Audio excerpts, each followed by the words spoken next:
Hello everyone. Naku guys, ito na yung sagot ni Ombudsman Samuel Martires tungkol sa, alam mo na, yung mga congressman na tila talagang, alam mo yung sobrang ginagawang stupid si Ombudsman Samuel Martires. Ito guys, sabi na pasabi tuloy si Ombudsman na mag-aral muna kayo ng konstitusyon. 'Di ba? Sobrang laking sampal, guys. Grabe. Eto, panoorin natin. Ang sinasabi na, ba't daw ang bilis namin? Oo nga. Pag kami ay mabagal, hindi lang taong bayan ang nagagalit sa amin, pati ang judiciary, sinasabi inordinate delay. Yes. Ngayon, binibilis na namin ang investigasyon at inaalis na namin yung ibang ano ito? Proseso sa investigation like yung evaluation. Diretso na kami preliminary investigation, which should be the case. Nagrereklamo din sila. Oh, di Ano ba? ba talagang gusto ng ating mga kaibigan na mambabatas? Mabagal na investigasyon o mabilis na investigasyon? If they are afraid that it will affect the impeachment proceedings, why in the first place did they furnish us a copy of the committee report? True. Bakit? For our information? Bakit nga? Para gamitin namin paperweight, yung committee report? Tama. Siguro naman para gawin namin scratch paper dahil malit ang budget namin itong taon na ito. Alam mo yung pinangungunahan kami. Do I look stupid to you?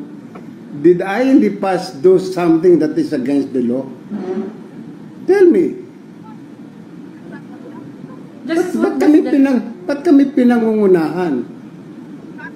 Ba't hindi muna sila mag-aral? Ano bang nakasaad sa konstitusyon? So makikita na pag-aaralan na yung konstitusyon, yung deliberations during the Constitutional Commission in 1987, they would know hanggang saan extent ang pwedeng gawin ng ombudsman.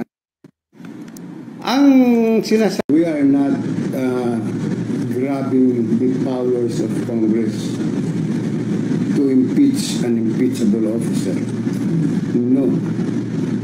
Neither are we trying to supplant the findings of the House of Representatives with respect to the impeachment complaint of the Vice President. No, we're not going to do that. We're only doing our powers pursuant to the Constitution to investigate. Period. So, sir, Grabe yun. Ano kasi, alam mo yung gusto lang kasi nila, yung sila lang talaga palagi yung nakakalamang. 'Di ba?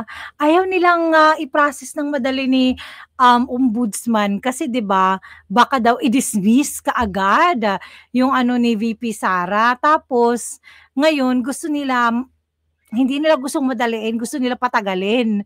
Pero yung impeachment gusto nilang madaliin.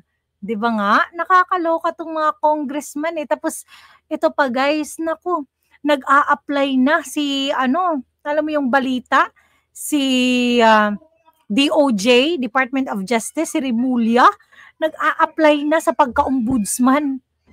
Oh my God. Grabe. God save the Philippines. Guys, sa Panginoon lang talaga tayo na mananalangin at magtiwala. Kasi, guys, hawak nila eh. Hawak nila yung lahat. Pero yung Panginoon, nakatingin yung Panginoon eh. Nakikita ng Panginoon lahat. At hindi niya papayagan na, kasi sobrang daming nagpe-pray for the Philippines. Alam mo yung binabaluktot na lang talaga lahat. Kasi, imagine mo, sobrang daming kaso ng mga admin sa ombudsman. Sobrang dami. Eh, 'di ba? Pag siya yung upo, edi, wow na wow. Kaya guys, anong masasabi niyo? Don't forget to like and subscribe to my channel. Have a great day, everyone. God bless. Bye!